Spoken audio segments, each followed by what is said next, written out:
Bismillahirrahmanirrahim. Assalamualaikum warahmatullahi wabarakatuh. Alhamdulillah, wassalatu wassalamu ala rasulillah. Hayyakumullah wa bayyakum wa saddadanillah wa iyyakum alal khairi wal huda mahayyina. Wa as'aluhu bimannihi wa karamihi ayyaj'alani wa iyyakum min ahlil ilmi wal qur'ani tadabbura wa fikha. Innahu ala kulli syai'in qadir wa bil ijabati jadir. Taib, ayyuhal ikhwatul kiram, kita masuk ke kajian tarikh al-khulafa, sejarah para khulafa ar-rasyidin. Di sini kita sudah membahas bagaimana Islamnya Abu Bakar radhiyallahu taala anhu. Taib, kita akan bahas tentang masalah hijrahnya Abu Bakar bersama Nabi kita Muhammad sallallahu alaihi wasallam. Taib, ayyuhal ikhwatul kiram. Jadi ketika itu kaum muslimin ketika sudah memeluk agama Islam, banyak sekali penindasan. Fulan kena tindas, fulanah kena tindas. Kita sudah bahas bagaimana Bilal, apalagi bagaimana para budak ditindas habis. Na'udzubillah. Taib. Dan ini Masya Allah membuat para sahabat semakin yakin bahwasanya agama Islam agama yang apa? Benar. Tapi ada beberapa para sahabat yang gak kuat atas penindasan itu. Ana ambil contoh Masya Allah, ketika itu para sahabat mengatakan, bercerita, Ataina Rasulullah sallallahu alaihi wasallam, kami datangi Nabi sallallahu alaihi wasallam, wa huwa mutawassidun burdatan fi dhillil Ka'bah. Dalam kondisi Nabi sedang tiduran bersandar dengan kainnya, kain burdahnya, di bawah bayangan apa? Ka'bah. Nabi nyantai, para sahabat apa? Gelisah. Fasyaqauna ilaihi, maka kami itu pun ngeluh tentang kondisi penyiksaan kafir Quraisy terhadap kami. Faqulna ya Rasulullah, wahai Rasul SAW, ala tad'u Allah lana, kenapa engkau enggak doakan untuk kami? Ala tastansir lana, kenapa engkau tidak mendoakan agar kami ditolong oleh Allah Subhanahu wa taala? Fajalasa muhmarran wajuh, maka Rasulullah SAW langsung duduk dalam kondisi wajahnya apa? Merah, Masya Allah, marah. Apa kata Nabi SAW? Kana rajulun qablakum, ada seseorang dari sebelum kalian, sebelum umat kita, yu'khadur rajul, dia diambil, fayughfar lahu fil ard, dibuatlah paritan di bawah tanah, fayu'ta bil minsyar, fayuj'al fi ra'si, dibawakan gergaji besi, diletakkan di kepalanya. Apa yang terjadi? Fayuj'al firqataini ma yasudduhu dzalika an dinillah, dibelah dia dan ternyata dia tidak murtad, nggak ngeluh, padahal digergaji terbelah jadi berapa? Dua. Dia tahu ancaman itu, engkau kafir murtad, kalau enggak apa? Kami belah engkau pakai gergaji ini. Belahlah. Insyaallah, Allah ajib. Taib, apa kata Nabi setelahnya? Wa yumashyad bi amsyatil hadid. Ada juga yang dia itu diambil sisir dari besi. Kita tahu kalau para peternak itu kan biasanya ada apa? Sisir dari apa? Besi. Kemudian ditarik daging-dagingnya sampai maduna admihi min lahmin, sampai daging itu terkelupas semua, sisa apa? Tulang. Ma yasudduhu dzalika an dinillah. Dia kerasa, diambil semua itu daging-daging kerasa. Ya pasti teriak. Tapi ternyata dia tidak murtad, tidak mau keluar dari apa? Agama Allah Subhanahu wa taala. Nah, ketika itu Nabi SAW marah, kalian belum diapa-apain. Padahal sebenarnya udah keras juga. Tapi namanya tasliyah, hiburan. Kita ini belum diapa-apain. Kita belum ada sampai dibelah pakai gergaji besi atau disisir sampai habis daging kita. Enggak, sabar. Itu kata Nabi kita SAW. Nah, jadi ala kulli hal, ketika kaum muslimin itu Allah kasih ujian berupa siksaan-siksaan, Abu Bakar radhiyallahu taala anhu punya niat untuk apa? Hijrah. Sebelum hijrah ke Madinah, kaum muslimin sudah hijrah ke mana? Habasyah. Mana Habasyah? Ethiopia saat ini. Dulu tuh negara makmur, sekarang negara apa? Miskin. Itulah yang Allah firmankan, tilkal ayyamu nudawiluha bainan nas, begitulah hari-hari kita putarkan untuk manusia. Kadang di atas, kadang di bawah. Antum tahu Mesir? Mesir apa gelarnya dulu? Ummud dunya. Induknya apa? Dunia. Saking istilahnya majunya peradaban Mesir. Sampai piramida di zaman saat ini sampai masih kokohnya, Masya Allah. Dan kalau mau dibuat seperti piramida saat itu susah mungkin. Nah di zaman dulu belum ada apa? Teknologi. Siapa yang buat? Itulah kekuasaan Allah Subhanahu wa Ta'ala. Tapi apa? Habis sekarang, tinggal kenangan saja. Tilkal ayyamul dawiluha bainan nas. Jadi jangan kita itu pongah gitu loh, sombong ketika kita berada di atas. Ada masanya dijatuhkan kita. Antum tahu yang Allah firmankan tentang orang-orang zaman dahulu peradabannya maju? Yanhituna minal jibali buyuta. Mereka pahat gunung-gunung jadi apa? Rumah, istana, Masya Allah. Antum berangkatlah ke Yordania. Di situ ada satu tempat gunung-gunung itu dipahat, depannya istana, Masya Allah. Hebat Pak. Kalau kita sekarang, aduh, mahatnya pun kemana-mana. Ini gunung loh ya, dipahat jadi istana, jadi rumah bagi mereka. Yanhituna minal jibali buyuta, kata Allah. Mereka bisa memahat gunung jadi apa? Rumah bagi mereka. Hebatnya mereka Pak, Masya Allah. Itu jadi Habasyah dulu itu negara makmur, sekarang negara apa? Miskin. Ya sama kayak Mesir, Ummud dunya. Sekarang Pak ekonomi Mesir susah sekali. Junaih itu Pak sekarang aduh, nilainya jatuh sekarang. Makanya banyak orang-orang kawan-kawan di Mesir itu nyari fulusnya di mana? Di Saudi. Bawa travel gitu loh, travel umroh, jadi mereka jadi mutawif. Kenapa? Saudi fulusnya besar. Ke Mesir fulusnya apa? Istilahnya kehidupan itu nggak besar, jadi enak mereka nyari duit di Saudi, tinggalnya di mana? Mesir. Melimpah ruah harta mereka. Ya gampangnya kita gini Pak, kita di Jawa biaya hidup tuh nggak tinggi, di Kalimantan tinggi. Makanya anak tuh punya kawan dulu, dia asli dari Kalimantan. Di Kalimantan keluarga termasuk orang-orang ekonomi biasa, menengah ke bawah. Tapi bagi kami Pak, uang jajan dia tuh besar ya, Masya Allah. Kenapa? Karena di Kalimantan hitungannya besar, kan gitu. Ketika ditransfer, makanya Masya Allah Pak, ada di sekitar pondok itu harga tanah sekarang udah mahal-mahal. Dulu murah-murah. Kenapa? Wali santri yang asalnya dari Kalimantan, Sulawesi, mereka datang ke sana, lihat tanah murah, langsung dibeli, tak ditawar. Sekarang akhirnya apa? Rusaklah harga itu. Itu kejadian. Jadi ya itulah kondisi Mesir saat ini. Nilainya sekarang susah ekonomi di Mesir saat ini. Apalagi mereka itu mau bangun ibu kota kedua. Di mana? Iskandaria. Setahun aja di Iskandaria. Jadi bukan di Kairo lagi, bukan di Kairo. Mereka lagi bangun itu. Ya kayak kita sekarang, ibu kota Indonesia di mana? Jakarta. Sekarang mau pindah ke mana? Kalimantan, IKN, ibu kota Nusantara. Itu yang terjadi sama Mesir saat ini. Mereka lagi gelontoran duit besar-besaran untuk bangun apa? Ibu kota yang baru. Taib, ala kuliah di sini, Habasyah itu negara makmur. Makanya banyak orang-orang berhijrah di sana dan kezaliman sedikit di situ. Padahal penduduk negara-negara orang-orang Habasyah muslim atau kafir? Kafir. Mereka kebanyakan orang apa? Nasrani. Agama mereka Nasrani. Jadi ketika la yuzlam indahu ahad, ketika dikabarkan tidak ada yang dizalimin pada rakyat-rakyat Najasyi yang ada di Habasyah, makanya mereka berusaha berangkat ke sana. Kalau di Mekah habis Pak, dibinasakan mereka. Makanya mereka banyak yang ingin berangkat ke Habasyah. La yuzlam indahu ahad, karena di sisinya Najasyi tidak ada yang dzalimi rakyat-rakyatnya. Pendatang nggak akan dizalimi, dibiarkan seperti itu. Ini terjadi Pak. Antum tahu sekarang banyak orang-orang imigran dari Suriah berangkat ke Jerman. Secara umum ke Eropa secara umum, mereka itu nerima, bahkan dikasih mukafah, bahkan dikasih istilahnya bulanan, kehidupan maisha gratis free untuk orang-orang apa? Timur Tengah yang hijrah. Banyak Mak, negara Jerman itu, mereka buka itu kesempatan kemanusiaan itu.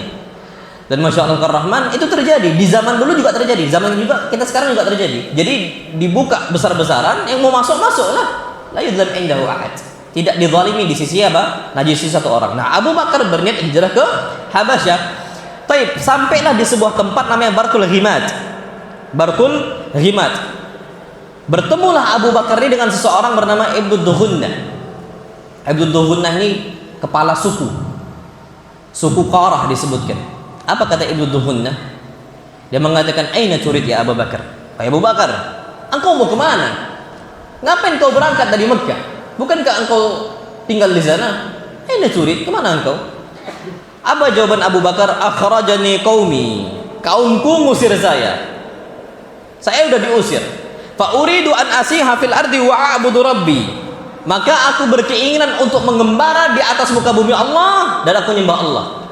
Pak, orang muslim ketika dia sudah merasa tidak nyaman di sebuah tempat, dia akan pindah. Sahih. Ketika dia merasa dakwahnya dimusuhi, dakwahnya disempitkan, dakwahnya ditindas, dia nggak akan menyerah. Dia akan mencari tempat yang lain yang mungkin bisa nerima mereka. Itu seperti itu. Itu seorang dai. Seorang muslim seperti itu secara umum. Makanya ada syariat untuk berhijrah. Naam, sahih. Ya, saya susah untuk beribadah di Mekah, maka saya mau mengembara asih fil ard wa a'budu rabbi, dan saya mau beribadah kepada Allah dengan cara yang nyaman. Sudah seperti itu. Tuh, makanya antum tahu Filistin, apa kata Syekh Al-Albani rahimahullah, ketika ditindas keluar sebentar dari Filistin, tapi nggak meninggalkan Filistin, di pinggiran Filistin, untuk bisa beribadah kepada Allah Subhanahu wa taala dengan nyaman. Karena di Gaza, di jalur Gaza gitu ya, itu memang kondisi lagi sengit-sengitnya. Maka kata Syekh Ibn Rahimahullah, keluar sebentar, hijrah. Tapi bukan meninggalkan Filistin, masih di Filistin. Ketika sudah kuat akidah umat Islam, ketika sudah kuat barisan umat Islam, baru serang balik. Makanya pandangan Syekh Al-Albani rahimahullah ini jadi bual-bualan, jadi candaan, jadi hinaan bagi sebagian orang, na'udzubillah. Padahal itu tepat. Kalau seandainya kita sudah sulit untuk beribadah kepada Allah, berangkat hijrah, cari tempat yang aman untuk kita menyembah kepada Allah Subhanahu wa taala. Taib, apa kata Ibnu Duhunnah ketika mengetahui Abu Bakar pindah gara-gara diusir? Fa inna mithlaka ya Abu Bakar la yakhruj wa la yukhraj. Ya Abu Bakar, orang tokoh seperti engkau enggak boleh keluar tinggalkan kaumnya. Wala yukhraj, dan enggak layak untuk dikeluarkan, diusir. Enggak, tinggallah di sana. Kenapa? Innaka taksibul ma'dum. Engkau ini adalah orang yang suka memberikan nafkah kepada orang yang enggak memiliki harta. Sayang kalau engkau tinggalkan. Bagaimana kondisi fuqara Mekah? Engkau sudah sering ngasih nafkah untuk mereka, sering ngasih sedekah untuk mereka, engkau tinggalkan. Ini maksudnya, Pak. Jangan. Bagaimana kondisi fuqara Mekah? Wa tasilur rahim, dan engkau itu hobi untuk menyambung silaturahim.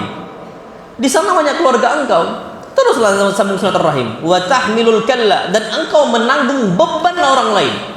Kita udah tahu Pak kemarin, setiap orang punya masalah, larinya ke siapa? Abu Bakar sebagai apa? Jaminan. Udah kita ceritakan ini. Wa tahmilul kalla wa tuqrid dhaif, dan engkau hobi untuk apa? Menerima tamu. Wa tu'inu ala nawaibil haq, dan engkau juga orang yang hobi membantu orang yang kena musibah. Jangan pergi tinggalkan Mekah. Ini kata Ibnu Duhunnah. Sayang orang seperti ini terusir. Tahu Ibnu Duhunnah? Baik. Apa kata Ibnu Duhunnah? Wahai Abu Bakar, irji' ila qaum. Pulang kau kembali kepada kaum engkau. Wa'bud rabbaka fi baladik, dan sembahlah Allah di negara engkau. Jangan balik sudah. Jangan pergi. Baliklah Abu Bakar, dan Ibnu Duhunnah pun akhirnya memberikan i'lan, pengumuman, i'lan. Apa arti i'lan? I'lan itu iklan. Iklan. Ngasih i'lan. Disebarkan untuk orang-orang apa? Tokoh Quraisy. Apa kata Ibnu Duhunnah? Orang-orang Quraisy pun mengatakan, mur Abu Bakar falya'bud rabbahu fi darihi falyusalli fiha wal yaqra' ma syaa. Wahai Ibnu Duhunnah, engkau umumkan bahwasanya engkau itu memberikan jaminan untuk Abu Bakar. Oke, kami terima. Tapi syaratnya apa? Perintahkan Abu Bakar, hendaknya dia sembah Allah saja. Fi darihi. Sembah Allah di mana? Di rumahnya. Coba. Di rumahnya. Kalau engkau mau ngasih jaminan untuk Abu Bakar, perintahkan Abu Bakar cuman sholat ibadah kepada Allah di rumahnya saja. Falyusalli fiha, silahkan dia sholat dalam rumahnya dia. Wal yaqra' ma syaa, silahkan baca Quran terserah dia di rumahnya saja. Wala yu'dina wala yasta'inu bihi, tapi jangan sekali-kali dia ganggu kami dengan dia berdakwah kepada orang-orang lain dari kaum-kaum kami. Jangan sekali-kali, enggak boleh dia keluar. Fa inna nakhsha an yuftina nisa'ana wa abna'ana, karena kami takut ini Abu Bakar memberikan fitnah untuk istri-istri kami dan juga untuk anak-anak kami, sehingga sehingga anak kami menjadi muslim dan istri-istri kami menjadi apa? Muslimah. Kami enggak mau itu. Tapi Pak, apa yang kita dapat ambil pelajaran? Orang kalau soleh, insya Allah nggak dimusuhi. Orang kalau soleh, insya Allah nggak dimusuhi. Tapi kapan jadi muslim, memperbaiki orang lain, pasti apa? Dimusuhi. Kalau seandainya Abu Bakar cuma falya'bud rabbahu fi darihi, sembahlah Allah cuma di rumahnya saja, baca Quran di rumahnya saja, jangan dia itu berdakwah, soleh dia, tapi nggak muslim, tapi nggak dimusuhi. Tapi kalau berdakwah, apa konsekuensinya? Pasti dimusuhi. Makanya Nabi kita Muhammad SAW sebelum diutus jadi Rasul, soleh bukan? Soleh. Beliau nggak minum khamar, beliau nggak main judi, beliau nggak berzina, beliau nggak dan nggak pernah beliau kerjakan apapun kondisi dosa-dosa yang dikerjakan oleh orang-orang jahiliyah. Soleh beliau. Dimusuhi? Enggak. Apa kata mereka? Innakal amin, engkau ini adalah orang yang amanah, as-sadiqul masduq, orang yang jujur, pasti benar. Dulu ketika turun firman Allah Subhanahu wa taala, ya ayyuhal muddatsir qum fa'andzir, habis dimusuhi Nabi kita Muhammad sallallahu alaihi wasallam. Kenapa? Udah jadi muslim. Itu bedanya, Pak. Makanya bedanya orang awam sama ustadz itu beda. Bebannya lebih berat siapa? Ustaz, karena dia berdakwah pasti dimusuhi, ada yang nggak setuju dan sebagainya. Tapi kalau orang awam yang cuman ya datang ke masjid, itu lebih ringan musibahnya, walaupun sama-sama dapat cobaan dari Allah Subhanahu wa taala. Itu yang perlu kita ketahui. Taib. Akhirnya Ibnu Dugunnah pun menyampaikan pesannya orang-orang Quraisy bahwasanya engkau itu hanya menyembah Allah di rumah engkau, baca Quran di rumah engkau. Disampaikanlah pesan orang-orang kafir Quraisy kepada Abu Bakar. Abu Bakar apa? Setuju. Wafaq ala dzalik. Setujulah Abu Bakar untuk hal tersebut. Tapi kita perlu tahu sifatnya Abu Bakar kapan baca Quran gimana? Nangis. Gampang nangis Abu Bakar radhiyallahu anhu. Makanya kita sudah sering sampaikan ketika Rasul sakit sekarat sebelum meninggal, ketika Rasulullah SAW nggak bisa sholat berjamaah, apa kata Nabi? Muru Abu Bakar falyusalli bin nas, perintahkan Abu Bakar untuk apa? Mengimami kaum muslimin. Apa kata Aisyah? Jangan, nanti dia akan sedikit baca Quran langsung apa? Menangis, mudah menangis. Nah, faktanya Abu Bakar itu orang yang mudah menangis. Ternyata tangisan itu terdengar dari luar rumahnya. Kenapa Abu Bakar menangis? Jawabannya karena baca Quran. Penasaranlah, apa sih isi Quran kok bisa membuat Abu Bakar nangis? Nah itu kata orang-orang kafir Quraisy, ya sama baik, sama aja. Ujung-ujungnya mereka tahu, oh Al-Quran nih sebabnya. Kalau Al-Quran sebabnya, mereka akan buka isi Al-Quran. Antum tahu, Masya Allah, Umar bin Khattab masuk Islam sebabnya siapa? Adiknya siapa? Fatimah. Adiknya Umar ketika itu sedang baca Quran. Dengarlah Umar bin Khattab. Awalnya ditampar adiknya, Masya Allah. Wah, tahu lah Umar kemarin udah kita sampaikan, nampar apa? Budaknya sampai apa? Sampai buta. Zunairah itu sampaikan keras Pak, sampai berdarah adiknya, sekali pukulan itu, Masya Allah. Tapi ketika dibacakan Quran, langsung tahu isi Quran apa, langsung masuk Islam. Tapi itulah akhirnya, lah sama baik kan Abu Bakar nangis gara-gara Al-Quran. Penasaran orang-orang kafir Quraisy, apa isi Quran? Dibacakan. Itulah akhirnya membuat tokoh-tokoh Quraisy khawatir. Tapi apa yang mereka kerjakan? Mereka kirim utusan kepada Ibnu Dugunnah. Apa kata mereka? Inna kunna ajarna Abu Bakar bijiwarika. Wahai Ibnu Dugunnah, kami lindungi Abu Bakar dengan jaminan dari engkau. ala an ya'budu rabbahu fi darihi. Dia syaratnya tapi apa? Harus nyembah Allah cukup di rumahnya saja. Wa qad jawaza dzalika fabtada masjida. Ternyata enggak. Dia melampau dari itu, dia bangun masjid bi fina'i darihi, di halaman rumahnya. Fa'ala nabi salati wal qira'ati fi. Dia umumkan panggilan untuk salat dan untuk membaca Al-Quran. Wa inna qad khashina ayyuftina nisa'ana wa abna'ana. Kami takut Abu Bakar akan memberikan fitnah untuk apa? Untuk kaum kami. Padahal janjinya cuma apa di rumahnya. Baik. Apa kata Ibnu Dugunnah? Datanglah Ibnu Dugunnah kepada Abu Bakar. Imma an taqtasir ala dzalika wa imma an tarji' ilayya dhimmati. Wahai Abu Bakar, kita sudah sepakat. Engkau sudah setuju. Aku nggak mau dikatakan pendusta oleh orang Arab. Kalau engkau mau, aku lindungi, aku kasih jaminan. Tapi syaratnya sudah, jangan engkau sholat bersama-sama dan juga jangan engkau baca Quran sampai menangis sampai keluar kedengaran. Engkau masih mau aku lindungi sebagai jaminan, ataukah tidak terserah engkau. Kalau engkau memang mau seperti itu, aku tarik jaminan saya. Apa kata Abu Bakar? Fa inni aruddu ilaika jiwaruka.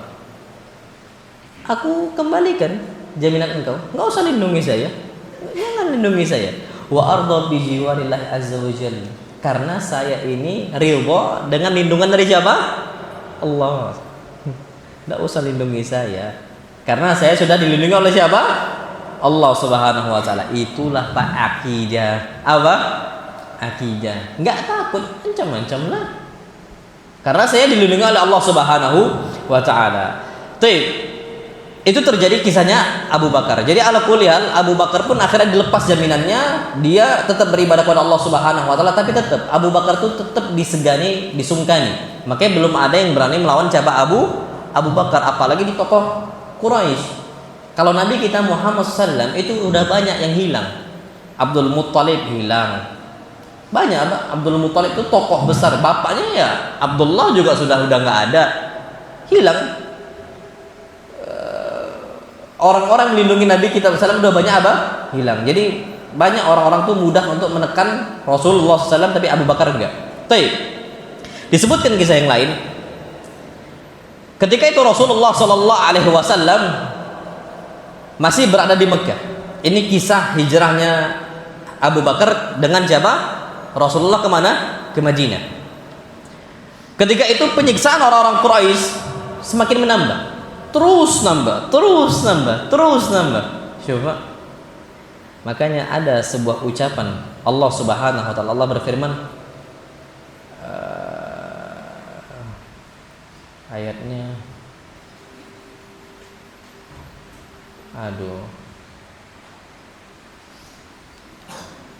la haula wala quwwata illa billah. Hatta tattabi'a millatahum. Walan tarda anka al-yahudu walan nasara hatta tattabi'a millatahum.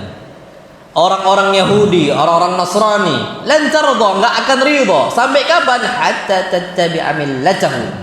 Sampai kalian ngikuti agama mereka. Makanya orang-orang kafir gimana pun kondisinya akan berusaha orang muslim itu masuk agama mereka, Yahudi ataupun apa? Nasrani, dengan berbagai cara, penyiksaan, pengelabuhan, penipuan, penindasan, banyak apa? Penyiksaan, lihat di Filistin, disiksa sampai masuk Yahudi aman. Kondisi seperti itu, mereka nggak akan ridho selama kita masih muslim, mereka nggak akan ridho. Makanya kita jangan cari ridhonya apa? Manusia, cari ridho siapa? Allah Subhanahu wa taala. Antum tahu Pak, Masya Allah, sampai kasus paus datang ke negara kita, banyak yang ditipu. Mereka melakukan at-takrib bainal adyan, pendekatan di antara agama-agama, sampai dikatakan mirip-mirip antara Al-Quran sama apa? Injil. Takrib itu mereka usahakan dan tertipu banyak umat Islam. Gimana faktanya kondisinya ketika dijadikan takrib pendekatan, ya sudah, nggak perlu mu'allaf, nggak perlu apa? Mu'allaf, ya cukup kalau toh juga sama, mirip, ngapain masuk Islam? Apa fungsinya masuk Islam kalau seandainya Injil sama Qurannya apa? Sama. Apa fungsinya? Itulah takrib, penipuan terjadi, Pak. Mereka kerjakan itu karena nggak ridho. Umat Islam masih memegang agama apa? Islamnya. Tapi kalau kasusnya orang-orang Mekah, penyiksaan dari orang-orang kafir Quraisy terus terjadi kepada kaum muslimin.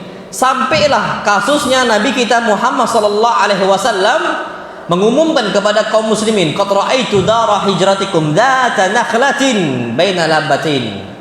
Aku telah melihat tempat hijrah kalian yang penuh dengan pohon kurma. Baina labatin, di antara dua lahar batu hitam. Maksudnya kota apa? Madinah.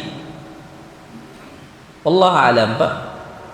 Lahar hitam itu di mana Anda enggak tahu.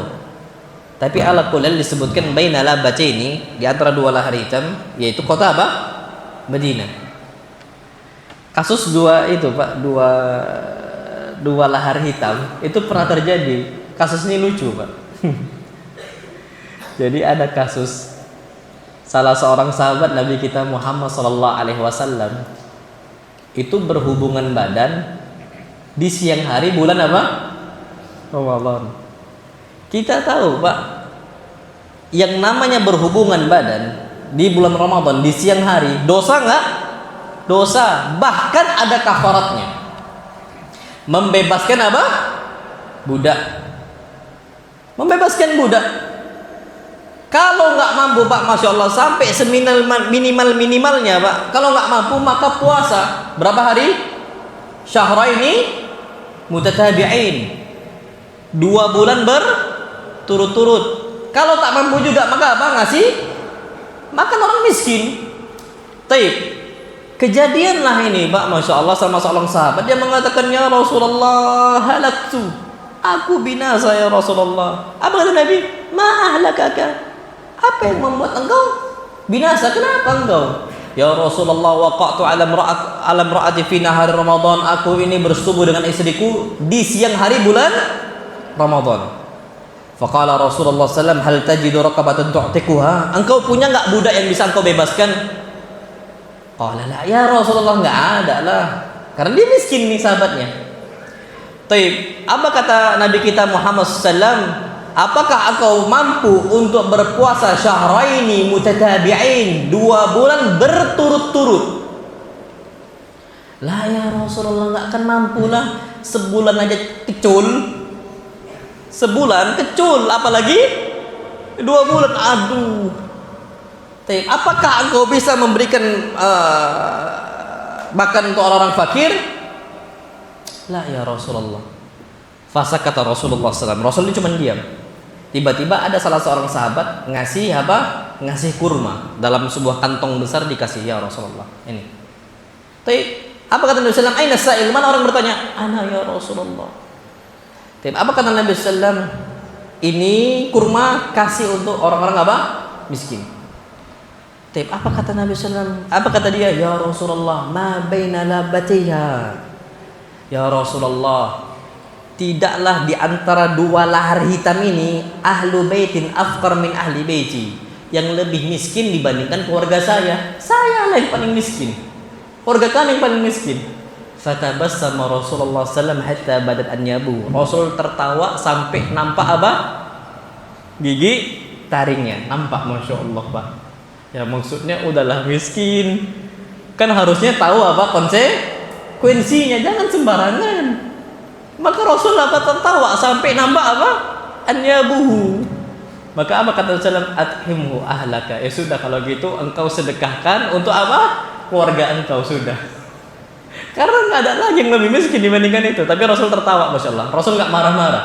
Rasul nggak murka. Rasul nggak cela. Rasul nggak ini. Ya sudah. Ya sudah. Terjadi apa? Tapi tetap harus kafarat. Jadi ma baina labbatiha, di antara 2 lahar hitam ini, maksudnya ujung ke ujung Madinah yang lebih miskin. Taib. Apa kata Nabi SAW untuk kaum muslimin? Kita kembali ke tema. Qad ra'aitu dara hijratikum. Aku sudah melihat tempat hijrah kalian. Zata nakhlin baina labataini. Di antara mereka yang mana tempat itu penuh dengan pohon apa? Kurma. Di antara 2 lahar hitam. Pak, masya Allah. Produksi kurma yang paling banyak di kota apa? Madinah. Sampai ada namanya kurma apa? Ajwa aliyah. Ajwa aliyah ini, Pak, ajwa yang kualitasnya high quality. kualitasnya itu tinggi, masya Allah, bagus dia. Sampai kata Nabi Sallam, man tasabbaha bisab'i tamratin ajwa.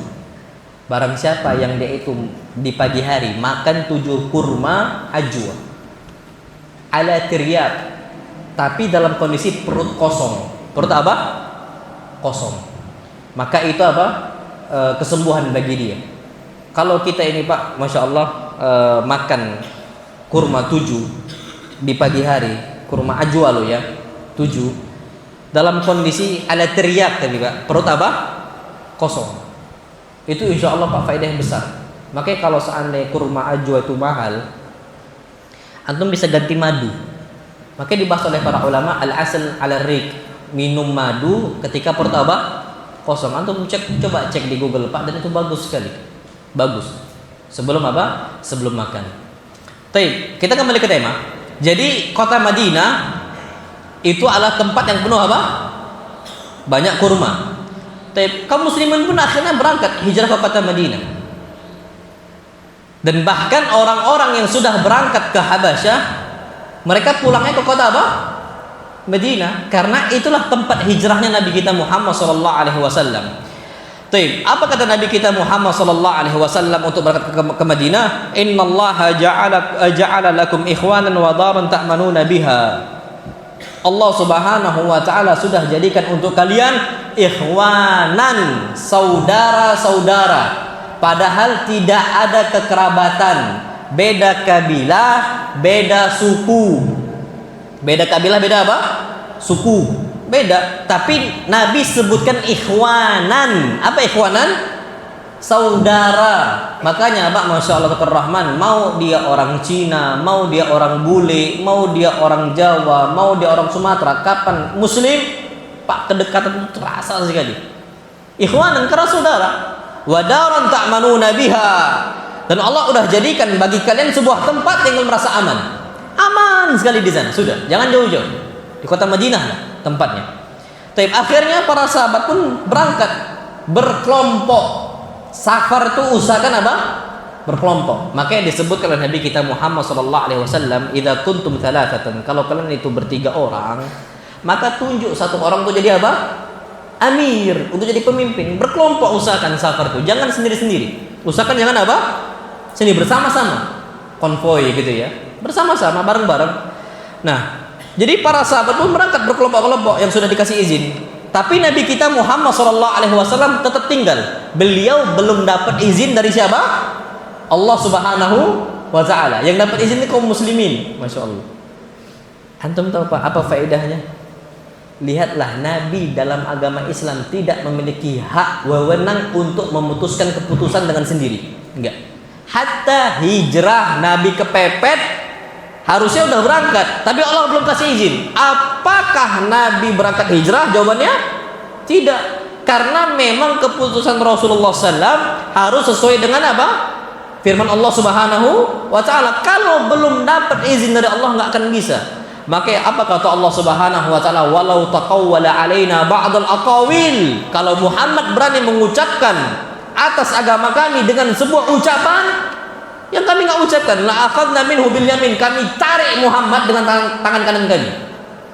Tsumma laqata'na minhul watin, kami potong lehernya, kami potong uratnya. Ini kata siapa? Allah. Nabi aja nggak berhak untuk mengucapkan sebuah ucapan yang Allah nggak ucapkan, membuat syariat yang Allah nggak syariatkan. Itu Nabi, apalagi kita. Gimana kita mau buat syariat yang Allah nggak izinkan?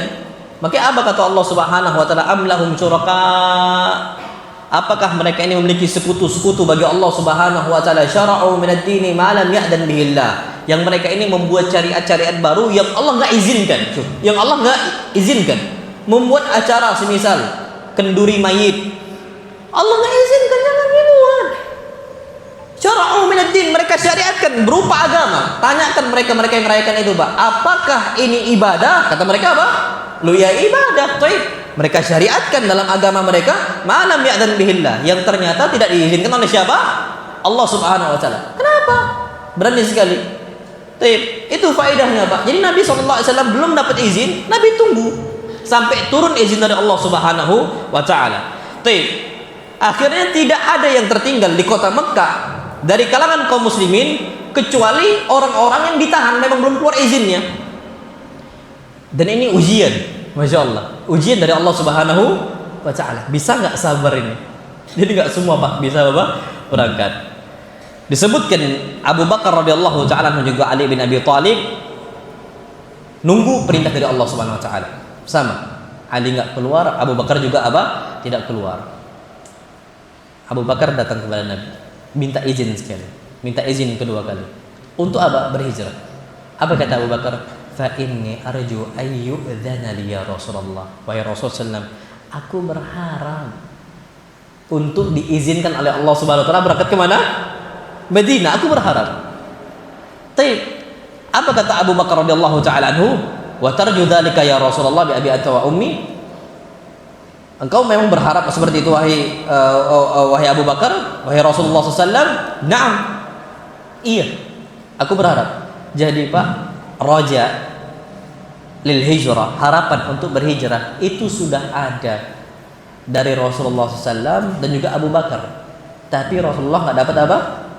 Izin. Jadi Pak, jangan berbuat kalau nggak ada izin. Nggak usah hijrah Pak ya, jihad. Antum tahu apa?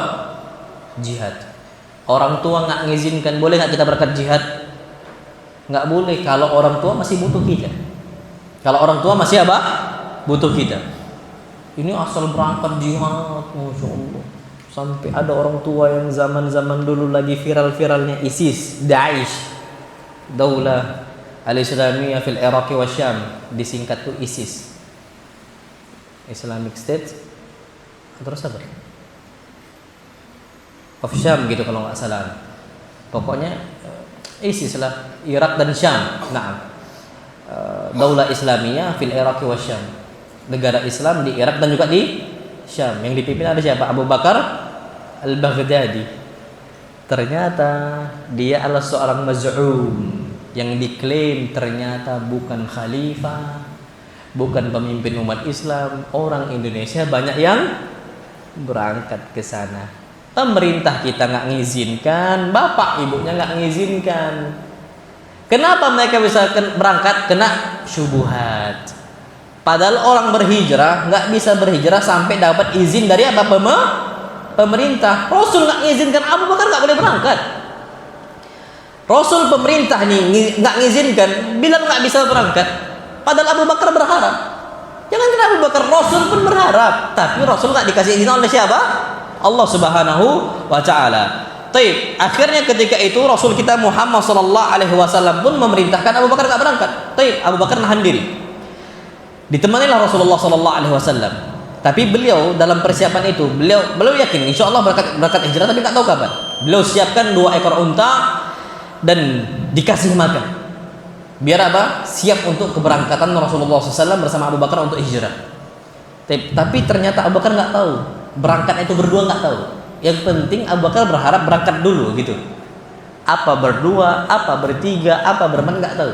Tapi ala kulli hal Abu Bakar berharap untuk apa? Berangkat. Jadi sudah disiapkan untanya dan insya Allah SWT kita bahas habis apa? Isya. Fadhal adzan dulu.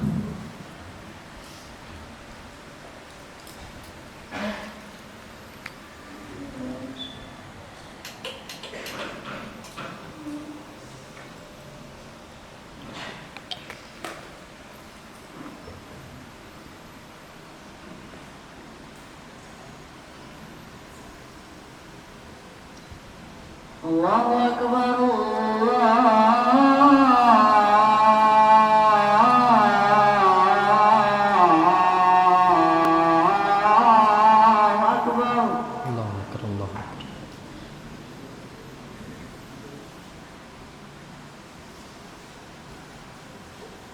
Allahu Akbar, Allahu Akbar. Allahu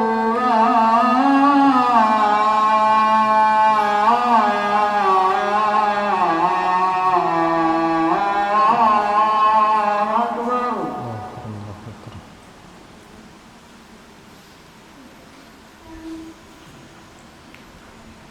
Asyhadu an la ilaha illallah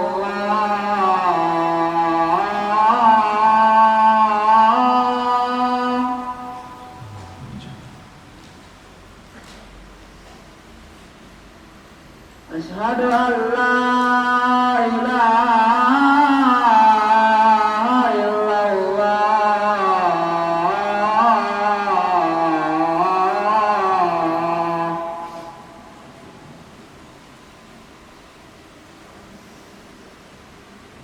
أشهد أن محمدا رسول الله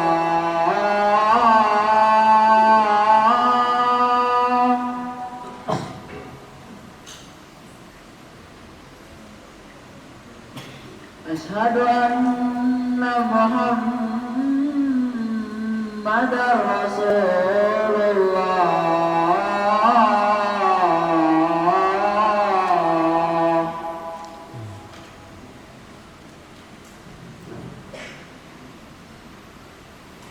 حي على الصلاة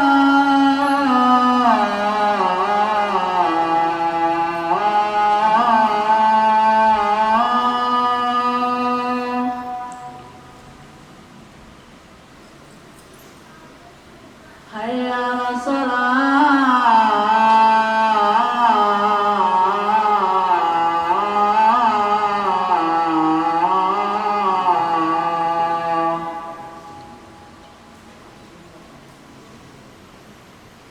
حي على الفلاح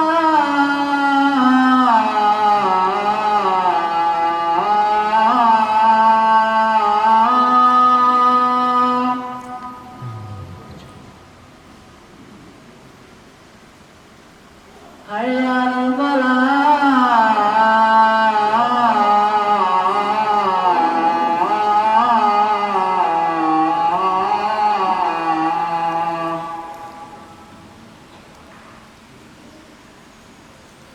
الله أكبر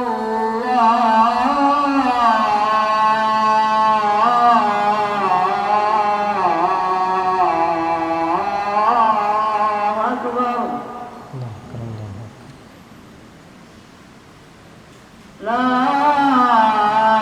إله إلا الله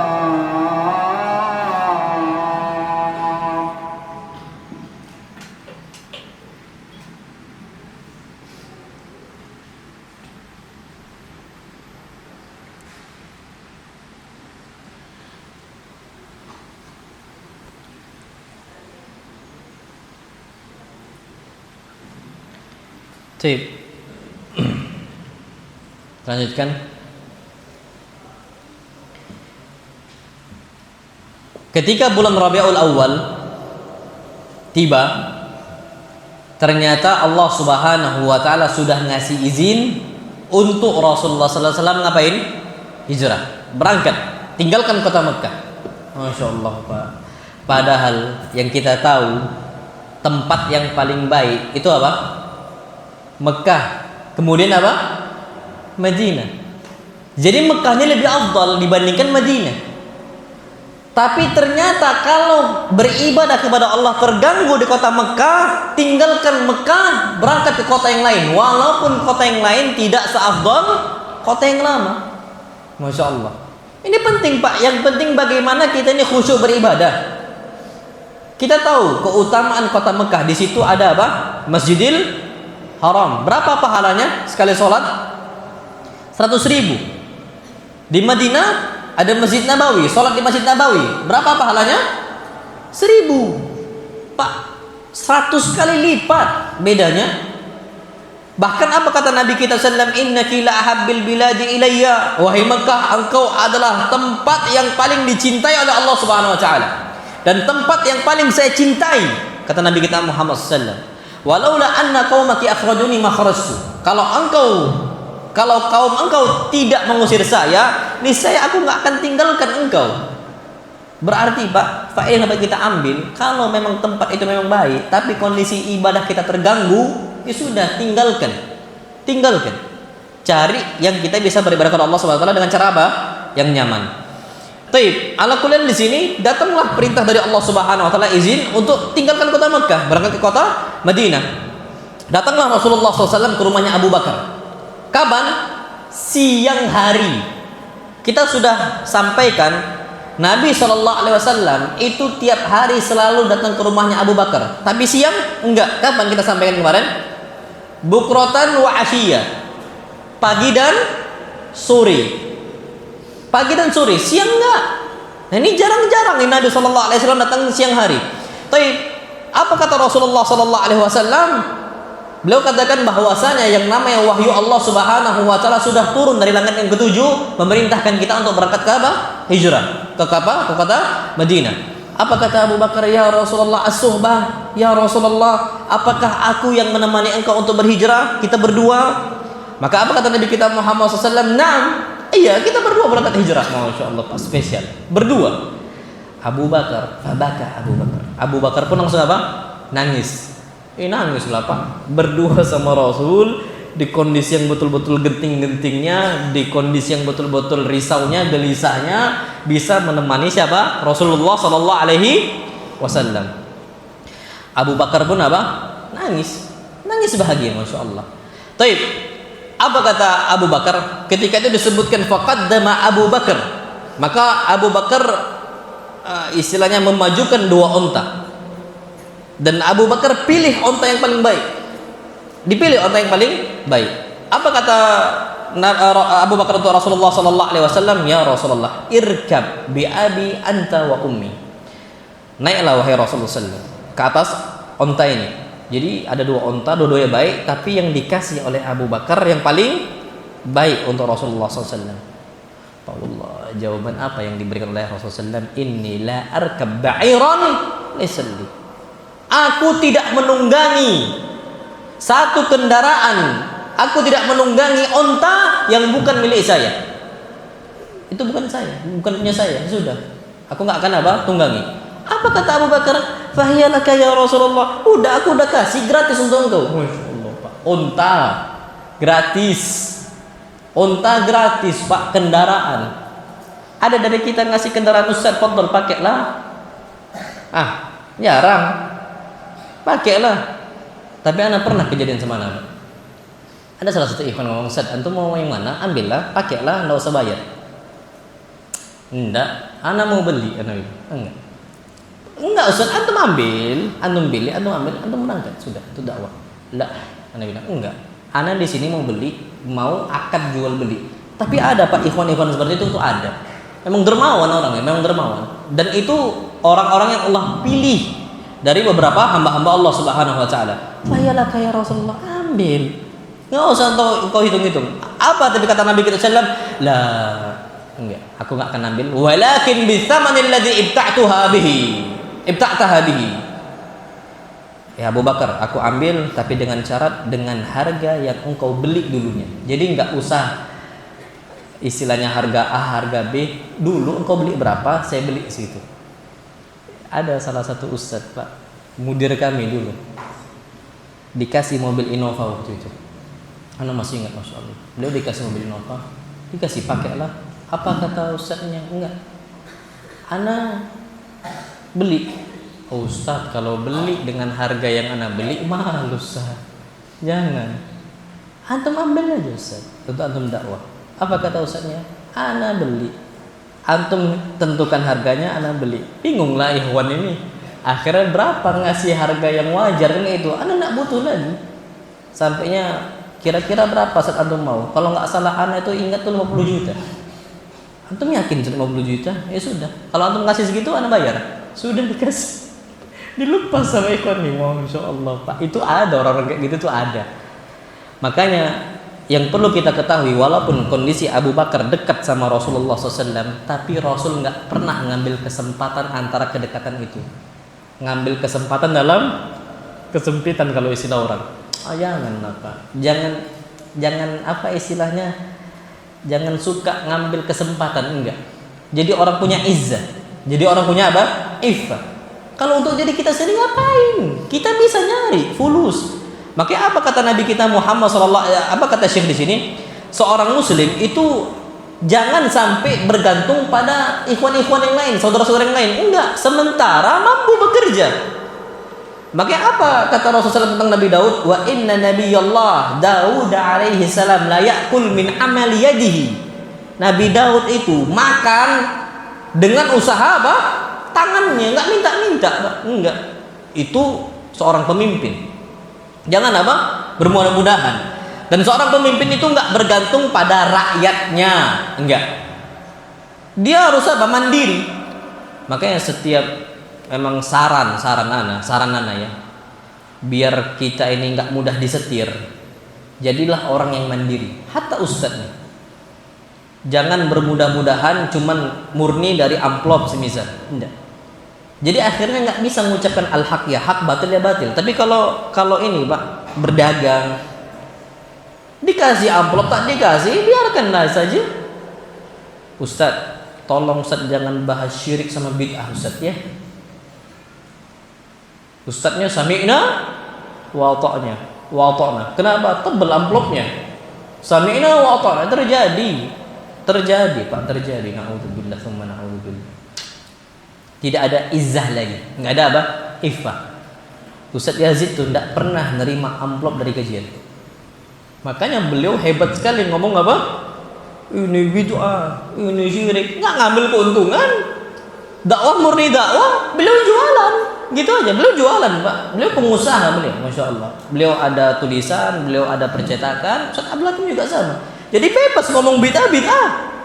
Apa? Nggak bisa di setel Pak. Mana ada di setel lagi? Enggak, di setir pun nggak akan bisa. Itulah kalau kita memang betul-betul apa? Hidup dari kemampuan kita. Nabi kita SAW ditawarkan harta, ditawarkan jabatan, ditawarkan wanita. Apa kata Nabi SAW? Enggak akan aku tinggalkan dakwah, kata Nabi kita SAW. Karena beliau sudah hidup dengan harta siapa? Khadijah. Cukup, lebih dari cukup. Nah, usahakanlah Pak, kita punya anak nanti, tanamkan ke anak-anak kita. Nah, punya usaha. Engkau dai, engkau tumbuh besar berdakwah, jangan hidup dari apa? Dakwah. Kalau dapat amplop kasih untuk orang lain, dapat amplop kasih untuk orang lain, bebas.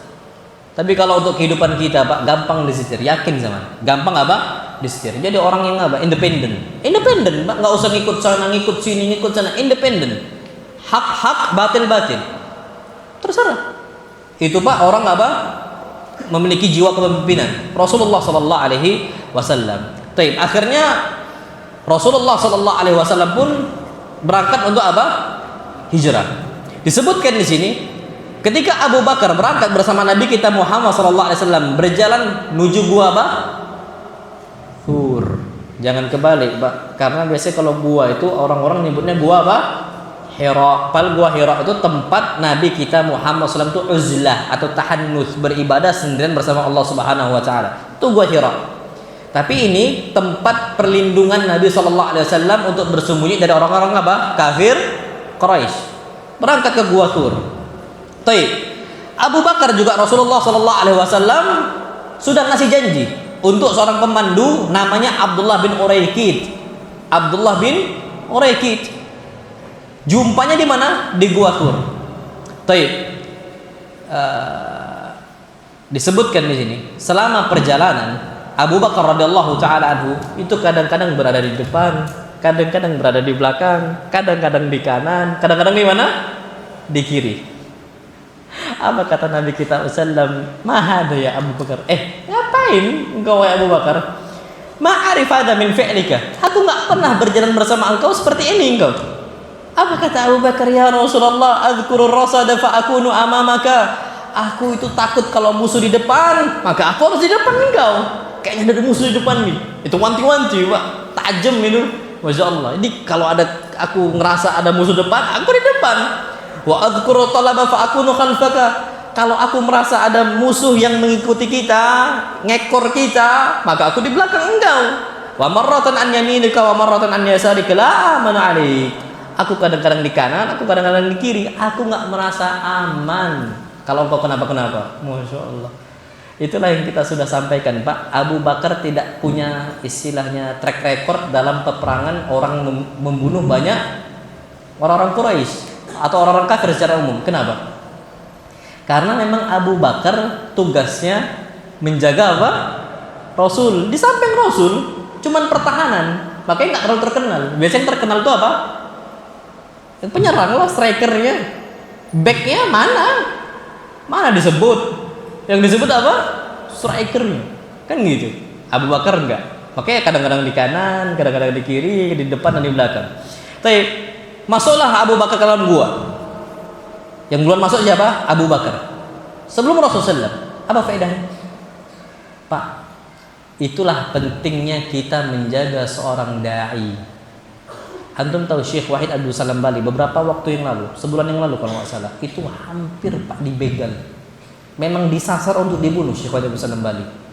Hampir kena. Tapi selamat Pak, Masya Allah. Walhamdulillah. Karena memang beliau ini dampaknya besar sekali Pak. Ratusan ribu orang Afrika masuk Islam dari tangannya siapa? Syekh Wahid Abdul Salam Bali. Ratusan ribu. Ana bilang apa? Ratusan ribu masuk Islam tangannya Syekh Wahid Abdul Salam Bali. Udah tua Pak, tapi beliau berangkat sana sini, Masya Allah. Fisik beliau masih kuat, kalau udah beruban semuanya.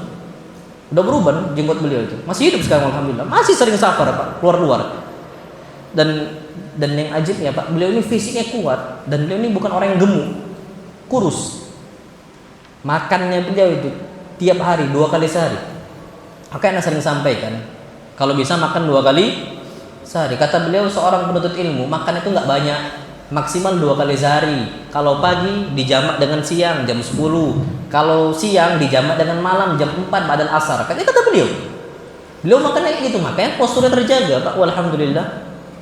Nah kita ini ya Allah, udahlah anak banyak duduk, banyak makan pula, habis kajian makan, sebelum kajian makan, ya Allah, diajak ikhwan lagi kan, Masya Allah. Tapi anak ashkur, anak bersyukur, berarti memang perhatian, seperti itu. Kondisi kita memang berbeda sekarang Pak, Masya Allah. Kalau antum mau bawa anak makan lagi Pak, ahlan wa sahlan kan, itu ahlan wa sahlan. Tapi ala kuliah, Syekh Wahid Abdul Salam Bali itu ketat sekali, ketat beliau. Jadi hampir terjadi pembunuhan beliau itu, tapi dijaga sebaik-baik mungkin. Tapi Masya Allah, Abu Bakar masuk duluan, masuk nih duluan. Untuk apa? Memperhatikan gua Thur. Disebutkan Abu Bakar istilahnya rapikan lantai yang ada di gua, maksudnya yang di bawah itu Pak, tanah-tanahnya dirapikan oleh Abu Bakar. Kemudian apa? Abu Bakar mendapati lubang-lubang yang ada di gua tadi. Biasanya Pak kalau yang namanya gua itu nggak rata, pasti ada apa? Lubang-lubangnya. Diambil kain-kainnya Abu Bakar untuk ditutupi biar apa? Biar rata. Tapi apa kata Abu Bakar ketika sudah siap? Udkhul ya Rasulullah. Baru masuk ya Rasulullah. Masuk. Masya Allah. Itu Pak memang betul-betul jiwanya Abu Bakar melayani Nabi kita Muhammad sallallahu alaihi wasallam. Hebat Pak memang Abu Bakar. Wajarlah disebutkan oleh Allah dalam Al-Qur'an Al-Karim. Idh yaqulu li sahibihi, ketika Rasul mengucapkan untuk sahibnya, wajar Pak disebut Abu Bakar oleh Allah Subhanahu wa taala. Baik. Disebutkan akhirnya Nabi kita Muhammad sallallahu alaihi wasallam pun meletakkan kepala di pangkuan Abu Bakar untuk tidur.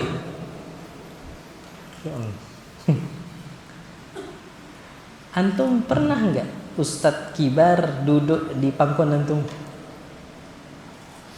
Ustadz Syafiq, semisal Ustadz Khalid, pernah? Enggak. Mereka nih tidur di pangkuan istri. Iya, berarti kurang dekat kita, Pak. Belum kedekatan, belum ada dekat. Biasanya nggak terlalu dekat dengan beliau. Masya Allah. Beliau ini dekat dengan kawan-kawan. Mungkin ada ikhwan-ikhwan yang pernah beliau itu bersandar di punggungnya atau tidur di pangkuannya, itu ada, Masya Allah. Tapi hebatnya Abu Bakar, Masya Allah. Rasul tidur di pangkuannya siapa? Abu Bakar.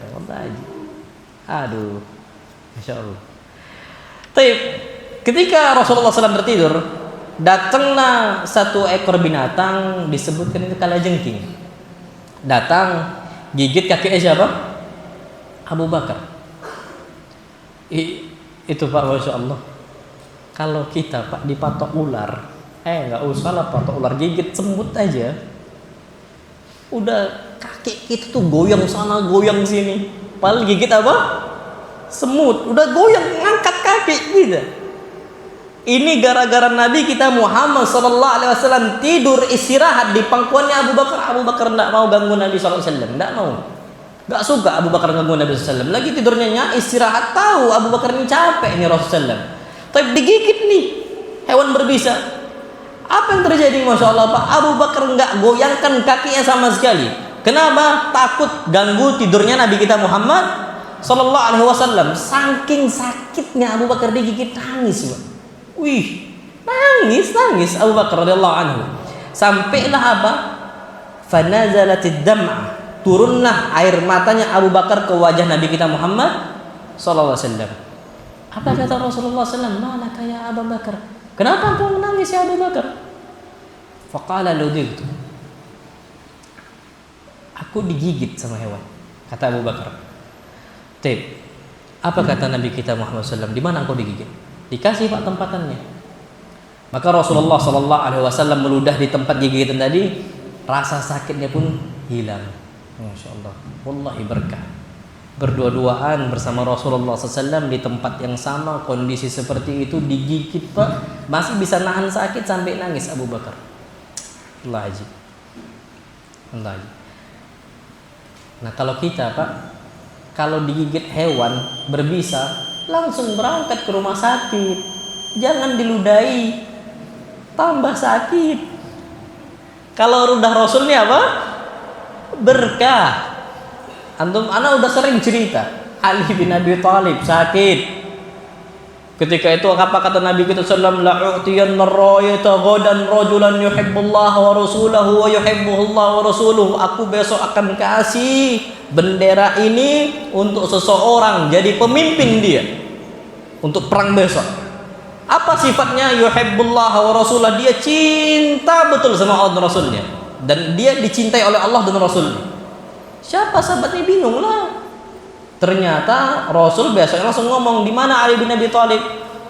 Dia mengatakan, para sahabat mengatakan, "Ya Rasulullah, ishtaka ainaihi." Sakit kedua matanya. Sakit Pak. Makanya Ali yakin akhirnya bukan saya pemimpinnya. Kalau pemimpin agak rabun nih Pak, bahaya. Sudah Abu Bakar, Ali bin Abi Thalib tetap di tempat kemahnya, sudah nggak berangkat ke Nabi kita Muhammad SAW, nggak kumpul. Apa kata Nabi SAW? Datangkan dia ke sini. Didatangkan Pak, fabasaqa fi ainaihi. Beliau ludahi kedua matanya. Fabari, sembuh, seakan-akan nggak kena penyakit mata tadi, sembuh langsung Pak. Nah kalau antum sakit mata, jangan karena untuk diludahi, tambah apa? Tambah sakit. Ini sama kasusnya. Ini keberkahan ludah Nabi kita Muhammad SAW. Sampai air keringat Nabi, wanginya wangi apa? Misik. Makanya ditampung Pak keringat Nabi oleh Ummu Sulaim. Ibunya siapa? Anas bin Malik. Saking berkahnya. Pak, kalau keringat kita bau ucu, bau busuk, ya ucum lah, asem kan gitu. Tapi kalau Nabi kita SAW lah misk. Nabi kita SAW. Tapi disebutkan ketika Nabi kita Muhammad SAW berada di Gua Thur bersama Abu Bakar, Abdullah ibn Abi Bakar, anaknya Abu Bakar, datanglah ke gua tadi. Tapi kapan datangnya? Di malam hari.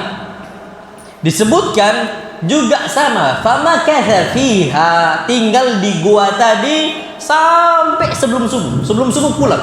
Masya Allah. Sebelum subuh apa? Pulang ke kota Mekah. Disebutkan dia pergi ke Mekah seakan-akan dia tidur di Mekah, nggak berangkat keluar kota Mekah, enggak. Wallahu a'lam bishawab Pak ya. Karena memang kondisi ketika itu memang kondisi yang genting, kondisi yang ngeri untuk diketahui statusnya di mana Abu Bakar dan juga Rasulullah sallallahu alaihi wasallam. Jadi berangkat pun untuk jenguk, ngasih makan itu harus memang pelan-pelan Pak. Harus hati-hati. Kalau nggak bisa bahaya. Kondisinya Rasulullah SAW bersama siapa? Abu Bakar. Ini udah jam 7:30, nampaknya anak nggak bisa selesaikan. Insyaallah subhanahu wa ta'ala akan ana bahas pada pertemuan berikutnya insyaallah subhanahu wa ta'ala. Insyaallah kita bahas Abu Bakar bersama Rasulullah di Gua Thur.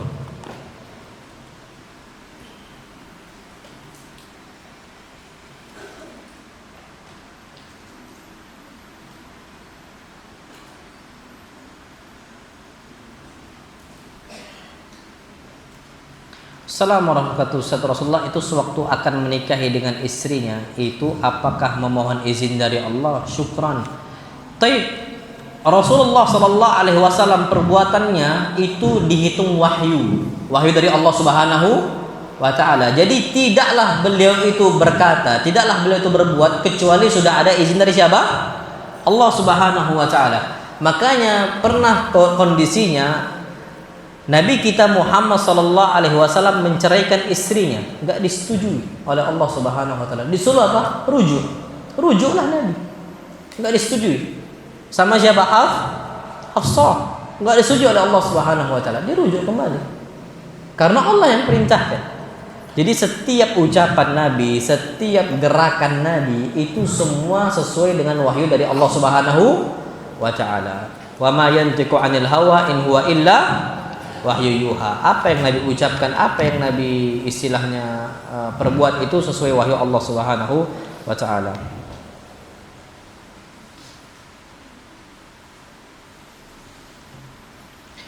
Assalamualaikum warahmatullahi wabarakatuh. Luar tema, apa hukum orang yang memiliki luka kemudian ia terkelupas dan berdarah lalu makan kelupasannya? Iya. Apakah termasuk memakan diri sendiri? Tapi memakan bekas luka itu termasuk minal khaba'ith, perbuatan yang keji, kotor.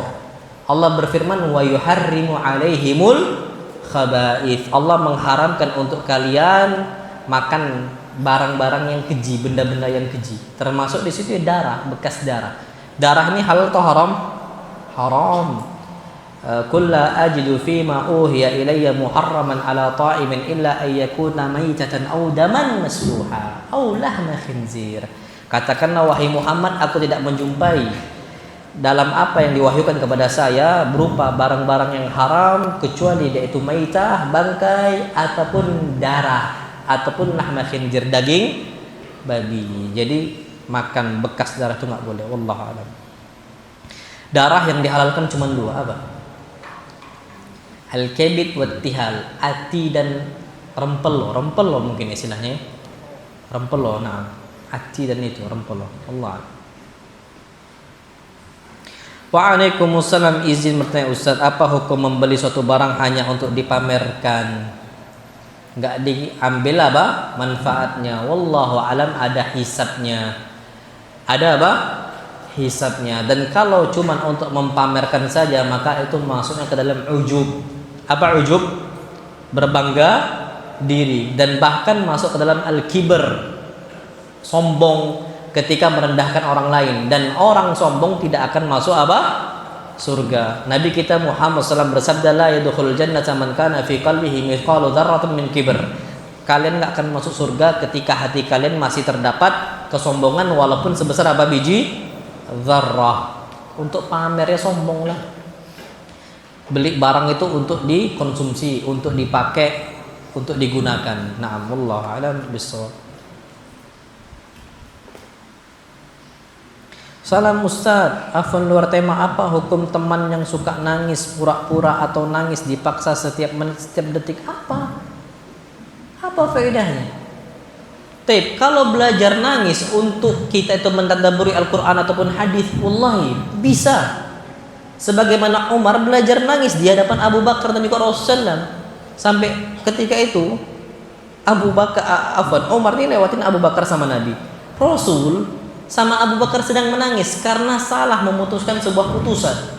Allah murka betul, Allah marah. Turun wahyu untuk mengingatkan apa? Allah Subhanahu wa taala. Bahkan ayatnya diabadikan oleh Allah Subhanahu wa taala dalam Al-Qur'an Al-Karim. Nangislah. Maka lin nabi ayyakuna lahum maka lin nabi walladzina amanu ayyakuna lahum asra hatta yukhina fil ard. Itu ayatnya. Tidak layak bagi nabi dan tidak layak bagi orang-orang beriman untuk memiliki asra, tawanan, Masya Allah. Tak berhak gitu. Akhirnya ketika itu Nabi SAW ketika memiliki tawanan ini, mau diapain ini? Dibebaskan tapi kita nerima duit dari orang-orang kafir atau gimana? Kata Nabi, ya sudah bebaskan, kita nerima apa? Duit dari mereka, jadi ditebus. Umar enggak, enggak. Kata Umar, bunuhlah. Dia yang mencela Islam, dia yang menghina engkau, dia yang menghina kaum muslimin. Kalau pendapat saya, bunuh ya Rasulullah. Akhirnya keputusan Nabi apa? Bebaskan, kita terima fulus. Apa yang terjadi, Pak? Turun ayat itu. Masya Allah. Ma kana lin nabi walladzina amanu. Enggak layak bagi apa Nabi dan juga orang beriman untuk berbuat itu. Nangislah Abu Bakar sama Rasulullah SAW ketika tahu itu. Sampai Rasul itu ditampakkan neraka Pak, di hadapan Rasulullah SAW. Umar lewat di hadapan Abu Bakar sama Rasulullah, nangis berdua. Lima bagi cuma kenapa engkau berdua menangis? Apa kata Umar, illam ajid buka anta bakaitu. Kalau aku nggak tahu sebab kalian berdua menangis, aku akan pura-pura menangis, aku akan berusaha untuk menangis. Jadi belajar apa? Nangis. Boleh. Allahu Akbar. Sampai inna adaballahi syadid. Sesungguhnya adab Allah apa? Keras. Nggak nangis kita. Coba belajar nangis. Gimana kondisinya kita tuh paham adab Allah? Coba bisa nggak kita seperti itu? Karena biasanya Pak, kalau kita udah mudah menangis, itu hati kita dilembutkan oleh siapa? Allah. Yang susahnya itu ketika kondisi kita nggak bisa menangis Pak. Ana yakin ditakutkan ketika kita sendirian bersama Allah, nggak bisa kita Pak, nggak bisa ngakuin dosa, nggak bisa ngaku salah di hadapan Allah, itu berat, kasihan. Jadi boleh belajar untuk menangis kalau ada sebabnya. Tapi kalau nggak ada fungsi, ada lomba Agustusan, lomba apa? Ibu-ibu nangis. Lewat video di Ana. Mafil faedah. Nggak ada faedah sama sekali. Wallahu alam.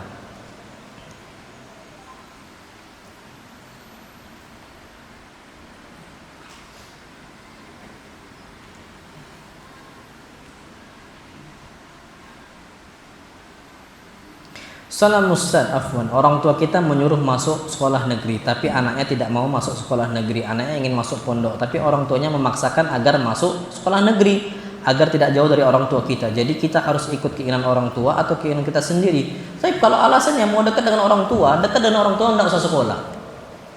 Karena sekolah negeri Pak, wallahi fitnah azimah. Fitnah itu besar. Dan ana tahu beberapa santri, mantan santri yang di pondok masuk sekolah negeri habis Pak. Dan ada salah satu ikhwah, guru di sekolah negeri, ketika mengetahui ada salah satu ikhwan memasukkan anaknya mantan santri, adik kelas ana jauh, ana udah tamat, dia baru masuk dia. Ana nggak kenal siapa dia. Dipindahkan lah di Prabu Muni sini. Apa kata ikhwan kita ini Pak? Beliau guru di salah satu sekolah negeri. Pak jangan. Pergaulan anak-anak di sini racun. Pacaran iya, ngerokok iya, jangan Pak. Betul Pak. Tapi nggak diindahkan ucapan tadi, masukkan anaknya ke sekolah negeri karena permintaan anaknya. Apa yang terjadi? Ustaz kita, salah satu kawan anak, salah satu ustaz, lihat ustaz, belum tahu fulan itu yang kemarin kita ngobrol sama bapaknya untuk jangan masukkan anaknya ke sekolah negeri, udah gonceng akhwat sekarang. Gonceng anak perempuan, anak orang nih goncengnya. Berani Pak. Anak aja nggak berani. Gonceng anak orang gitu loh ya. Hei, gampang nian Pak, mantan santri. Bertahun-tahun di pondok. Hei Pak, anak orang itu bisa berani digonceng Mak, Masya Allah. Udah habis. Itulah makanya kalau memang alasan dekat sama orang tua, sudah dekat sama orang tua nggak usah sekolah. Kalau anak ya, karena pendidikan umum itu tidak jauh lebih berarti dibandingkan pendidikan apa? Agama. Apa artinya Pak kalau ternyata rusak? Kecuali memang antum yakin sekolah itu khusus ikhwan. Ada nggak sekarang? Oke, saran anak masuklah PKBM. Masuk apa? PKBM bisa. Kami ada PKBM Pak. Masuk PKBM, ujian sama kami. Sudah, belajar nanti ketika kami belajar ikut belajar umum. Sudah gitu saranannya. Daripada rusak sama lingkungan. Gampang nggak Pak rusak di lingkungan orang? Gampang. Jadi saran anak Pak, karena banyaknya kerusakan, jangan.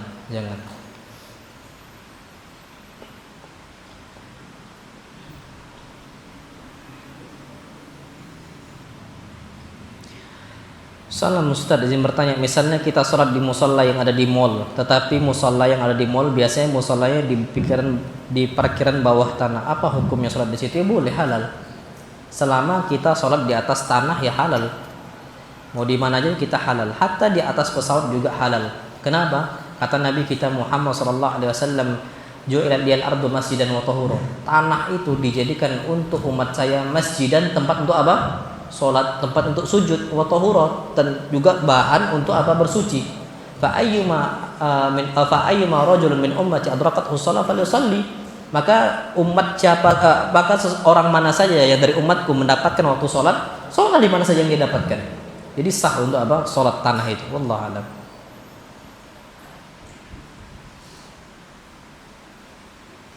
Salam Ustaz, afwan luar tema. Apa hukum jasus yang tidak mencatat dirinya sendiri?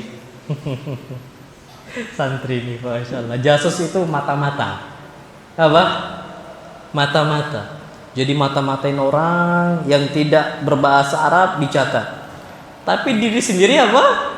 Tak dicatat. Apa kata Allah? Ata'muruna an-nasa bil birri wa tansawna anfusakum wa antum tatlunal kitab. Afala ta'qilun? Kalian nyuruh orang berbuat baik, kalian lupa sama diri sendiri. Wa antum tatluna al-kitab, kalian baca al-kitab. Afala ta'qilun? Tidakkah kalian berakal? Berarti itu Pak, kalau jasus nyuruh orang untuk berbuat baik tapi dia lupa diri sendiri, itu sama saja dengan orang tidak berakal. Ini santri ini.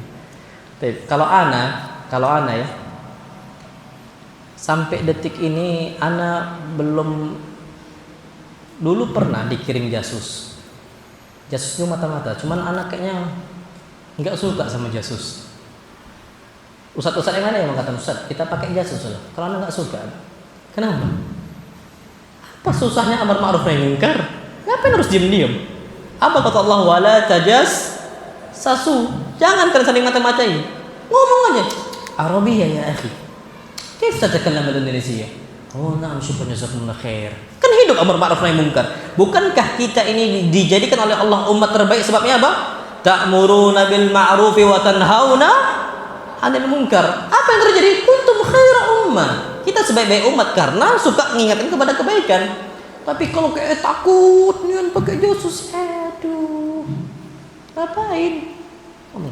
Itu masalah. Ingatkan aja. Dan anak lebih suka hobi kayak gitu. Lebih terus terang, as-sarahatu raha. Terus terang itu lebih apa? Tenang. Tapi nggak tahu keputusan kedepannya bagaimana. Itu saran saja. Allah. Salam Ustaz, afwan izin bertanya, jika ada orang kafir lalu dia bersedekah, apakah ia masuk surga? La. Enggak masuk surga. Kenapa? Karena surganya Allah Subhanahu wa taala hanya dirasakan oleh orang-orang apa? Beriman. Orang kafir enggak. Terus apakah Allah zalim? Allah enggak zalim. Allah balas semuanya kebaikan mereka di mana? Di dunia sebelum di akhirat. Mereka buat semisal nih foundation atau yayasan untuk kegiatan amal sosial. Boleh bagi mereka, boleh. Apakah Allah balas kebaikan mereka? Iya. Hal jazaa'ul ihsani ilal ihsan. Pasti Allah balas. Allah enggak akan zalim. Allah enggak akan zalim. Innallaha la yadlimu mithqala dzarratin wa in taku hasanatan yudha'ifha wa yu'ti min ladunhu ajran 'azima. Barang siapa yang berbuat kebaikan, Allah enggak akan zalim. Mithqala dzarrah, sebesar biji dzarrah, enggak akan zalim Allah Subhanahu wa taala. In taku hasanatan, kalau dia kebaikan, yudha'ifha, Allah akan lipat gandakan. Tapi kapan? Di dunia. Allah ganjarannya Pak ajrun 'azima, Allah kasih besar. Makanya orang-orang kafir Pak, ketika mereka punya foundation atau memiliki yayasan amal, makin kaya mereka. Coba antum cek orang-orang kaya di dunia, insya Allah rata-rata mereka punya foundation sendiri. Marknya, yang punya semisal Amazonnya, mereka rata-rata punya foundation sendiri Pak. Rata-rata punya foundation sendiri. Yang di RAPP itu kan, aduh siapa? Sukamto. Apa? Anak mertua kan di sana. Memang punya yayasan sendiri beliau untuk bantu-bantu rakyat-rakyat miskin. Allah kasih di mana? Di dunia. Semakin kaya mereka ngasih, akan Allah Subhanahu wa taala kasih kekayaan lebih. Tapi cukup di dunia, enggak di akhirat. Allah a'lam.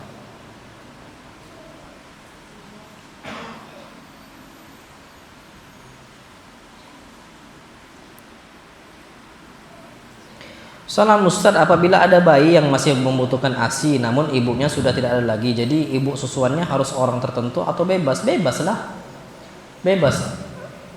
Istilahnya enggak semua bayi itu bisa dihidupkan, istilahnya apa? Semua bayi itu bisa dihidupkan tanpa ASI. Minimal susu. Si susu formula, walaupun sebaik-baik susu apa? Susu ibu lah pasti. Karena Allah yang menciptakan dibandingkan susu formula.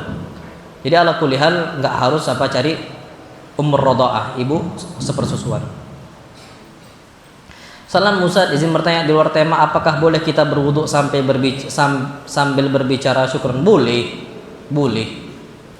Hadisnya Nabi SAW tidak mau menjawab salam ketika ada orang mengucapkan salam ketika Nabi sedang berwudu. Sebabnya apa? Nabi sebutkan, fa inni la uhibbu an adhkurallaha tabaraka wa ta'ala wa ana ala ghairi tahara. Aku ini menjawab salamnya itu sekarang, bukan tadi, karena aku nggak suka untuk berzikir, mengucapkan salam zikir bukan zikir dalam kondisi aku nggak bersuci. Jadi aku tuntaskan dulu, kemudian aku jawab salam engkau.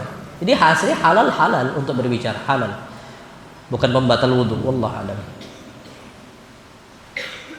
Salam Ustaz, izin bertanya, apa agama ayahnya dan ibunya Rasulullah? Apakah mereka masuk surga? Wallahu a'lam bishawab. Nabi kita Muhammad SAW mengatakan, abi wa abuka finnar, bapak saya dan bapak engkau di api neraka. Allah a'lam. Itu hadis sahih. Mau dibantah kayak mana lagi? Hadis sahih. Abuka wa abi finnar. Tapi kenapa? Karena ayahnya dulu itu bukan ikut agama Nasraniyah, bukan, tapi ikut apa? Agamanya Abdul Muttalib, nyembah apa? Patung. Dan itu masyhur. Bukan orang fatrah, bukan ashabul fatrah, bukan.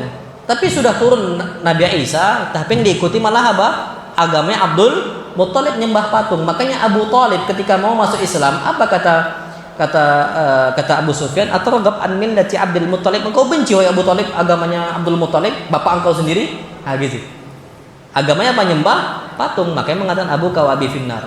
Makanya Masya Allah Tabarakar Rahman, ketika Nabi kita Muhammad SAW meminta istighfar untuk Abu Talib, nggak diizinkan oleh Allah. Ketika Nabi SAW untuk minta ampun untuk ibunya, nggak diizinkan. Yang diperbolehkan cuman dikasih izin ziarah. Inni sta'dzantu Rabbi, aku minta izin kepada Allah Subhanahu wa taala untuk ziarah ke kuburan apa? Ibu saya. Dibolehkan. Kalau ziarah boleh. Tapi kalau untuk apa? Untuk mendoakan kebaikan itu tidak boleh. Semisal ampunan, enggak. Kalau orang kafir enggak bisa.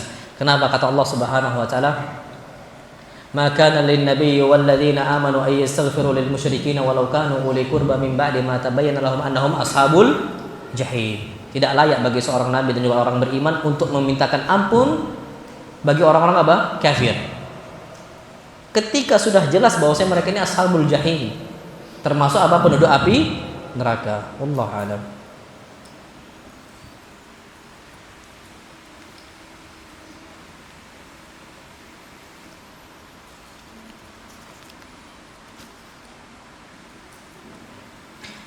Salam Ustaz, apa boleh menggambar makhluk hidup tanpa bermata? Wallahu a'lam bishawab. Ketika kita itu tidak menggunakan mata atau lehernya dipotong, halal. Tapi kalau seandainya dalam bentuk rupa yang ada matanya kita gambar, itu nggak boleh. Nah, tapi yang perlu kita ketahui bahwasanya itu adalah kalau khusus kasusnya menggambar makhluk hidup. Kalau gambar SpongeBob ada matanya, halal? Halal enggak? Patokan itu bukan matanya. Patokan itu apakah itu makhluk Allah atau bukan. Sekarang pernah enggak Allah menciptakan spons cuci piring ada matanya? Ada. Bisa berbicara? Enggak. Anak tuh kasihan sama anak-anak ikhwan dapat hadiah buku dari sekolah, dicoret sama bapaknya. Sama abahnya coret. Mata nggak boleh nak. Yang disebut kalau Nabi kita wasallam, asyadun nasi adaban yaumal qiyamah alladzina yudahuna bi khalqillah. Yang paling keras adabnya pada hari kiamat adalah orang-orang yang menyerupai makhluk Allah Subhanahu wa taala, digambar menyerupai makhluk Allah. Kayak Cars. Apakah Allah menciptakan mobil yang bisa berbicara? Enggak. Ngapain dihapus? Apa? Tayu, biarkan aja sudah. Kecuali Bobo Boy. Iya, Bobo Boy itu manusia, coret. Jangan. Tapi kalau Barbie nggak boleh coret. Tapi kalau SpongeBob, Cars, Tayu, Mickey Mouse, Syekh Mustafa Al-Azhari ditanya, "Wahai Syekh, anak saya punya kaos gambar Mickey Mouse, apakah harus saya buang atau gimana?" Kata syekhnya, "Apakah ada tikus tikus yang Allah ciptakan dalam kondisi kepala besar badan kecil?" Nggak ada kan? Sudah, itu bukan Mickey, bukan mouse itu. Sama Doraemon, Pak. Apa Doraemon, makhluk apa? Rupanya kucing gitu ya. Loh, kucing dari mananya? Anda nggak tahu, Pak. Kata orang kucing. Nah, kucing dari mananya? Boleh Doraemon. Mickey Mouse boleh. Nah, jadi seperti itu. Salam Ustaz. Apa ada nggak dalil yang menjelaskan bahwa tidak ada yang dapat menembus langit? Tapi kenapa masih ada video orang yang terbang ke bulan? Pertanyaan ini asli atau tidak? Pernyataan ini asli atau tidak? Anda nggak tahu, Pak. Allah alam, orang betul-betul ke bulan atau enggak, Anda nggak tahu. Untuk apa dibahas? Ustaz, naik di luar tema, apa hukum mengambil hak orang lain haram? Kalau harta, apalagi tanah, man akhadha shibran, barang siapa yang mengambil apa? Shibr, sejengkal tanah milik orang lain, tawaqallah, Allah akan mengalungkan di lehernya 7 langit dan 7 bumi. Na'udzubillah. Itu orang yang apa? Zalim dalam urusan tanah. Makanya hak orang nggak boleh diambil. Salam Ustaz, di luar tema, waktu kapan saja untuk kita berdoa? Banyak. Contoh, di sepertiga malam terakhir, waktu sahur, sebelum fajar.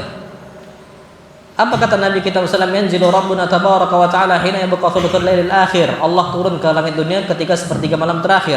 Allah firmankan, "Man yad'uni fa astajib lahu." Yang dia minta kepada saya, berdoa kepada saya, aku kabulkan. Wa man yas'aluni fa'utiyah. Yang minta aku akan kasih. Doa sama Allah. Kapan lagi? Ketika ayam berkokok. Ayam berkokok, kukuruyuk, angkat tangan, ya Allah. Tambah lagi rezeki ilmu, ya Allah. Gitu. Pas ujian, sampai ada ayam di kelas. Kukuruyuk, ya Allah, mudahkanlah ya Allah. Nah, sahih. Kenapa disebut dalam sebuah hadis, "Idza sami'tum siyahdika," kalau kalian mendengarkan suara kokokan ayam, fas'alullah min fadli, maka mintalah keutamaan dari Allah Subhanahu wa taala. Kenapa? Fa innaha ra'at malaka, karena ayam ketika itu melihat apa? Malaikat. Di pondok kami banyak ayam, Pak. Insya Allah ayam itu berkokok sekitar jam 11 sudah mulai berkokok. Ayamnya Ustaz Ammar. Jam 11, jam 12 juga ada. Dulu anak juga punya ayam banyak dulu. Jam 11, jam 12, wah, sering Pak kokok. Itu tanda malaikat sudah mulai apa? Turun. Karena memang Pak, setan itu turun bukan tengah malam. Hati-hati, jangan keluar tengah malam, ada apa? Setan. Itu malaikat. Malaikat disetan-setanin. Harusnya jangan keluar kapan? Waktu maghrib. Ini kebalik, maghrib anak-anak keluar. Tengah malam ditakut-takuti. Aduh. Kata Nabi, "Idza darabati syamsu," kalau udah terbenam matahari, faqufu sibyanakum, tahan anak kalian, jangan keluarkan. Fa inna syayatina tantashiru hina idin, karena syaitan itu akan berkeliaran di waktu maghrib. Enggak, maghrib dikeluarkan. Tengah malam takut-takuti. Itu khurafatnya syaitan.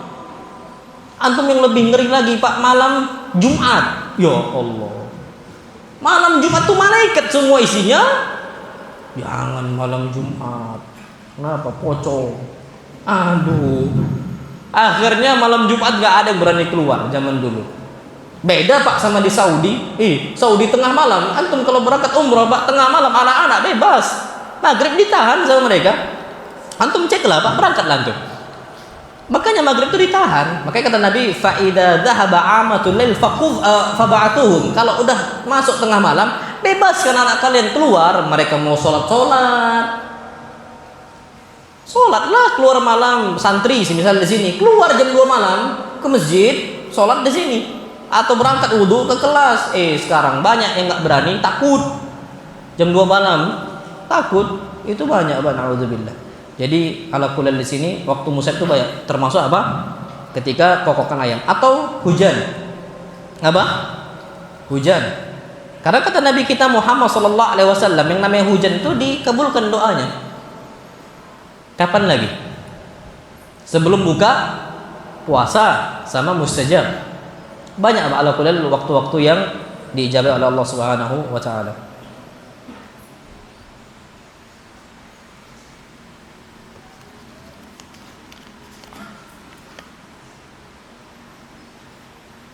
Salam Ustaz, apa hukumnya memakai behel halal? Memakai behel halal. Apalagi giginya semisal acak-acakan, halal. Halal.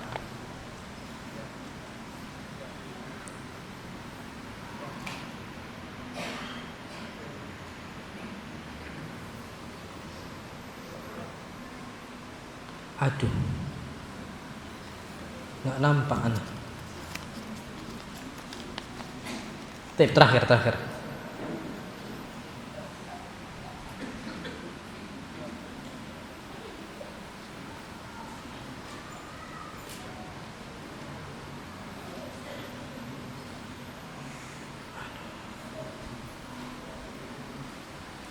Aduh. Santri tulisannya agak dibagusin sedikit santri.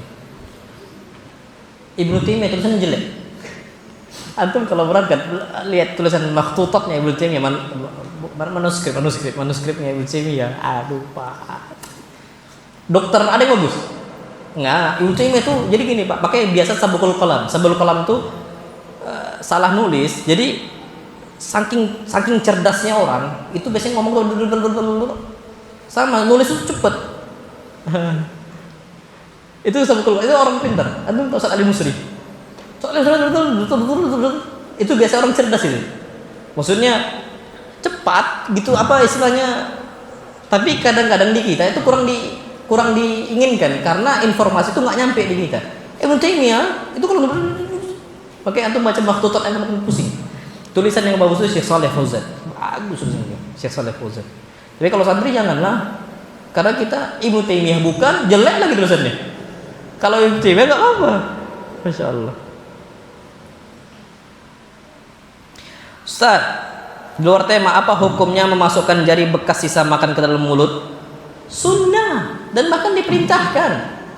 Kenapa Nabi kita Muhammad SAW bersabda, "Idza akala ahadukum ta'aman," kalau kalian makan sebuah makanan, maka fala yada'hu hatta yal'aqaha aw yulqiqaha, maka jangan dia tinggalkan, fala yaghsil yadahu, jangan dia cuci tangannya sampai dia jilat atau nyuruh orang untuk apa?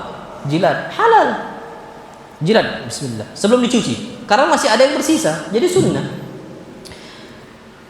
Tapi antum jangan suruh anak untuk jilat tangan antum. Makan sama ustaz. Ustaz, sunnah ustaz. Fadhal. Habis, Pak.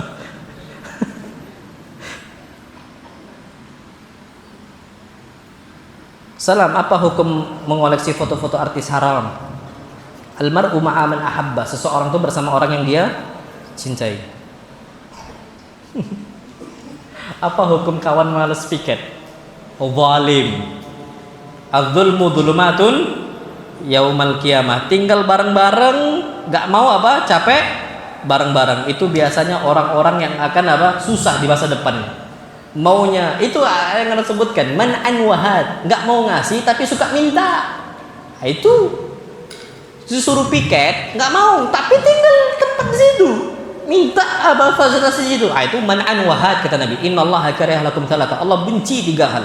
Salah satunya wa man'an wahad. Enggak mau ngasih kebaikannya, tapi minta gitu loh. Minta hak dia. Enggak mau piket, enggak mau mengeluarkan tenaga, tapi apa?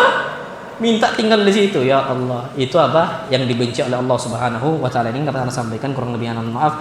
Wa sallallahu ala nabiyyina Muhammad subhanakallahumma wa bihamdika asyhadu an la ilaha illa anta astaghfiruka wa atubu ilaik.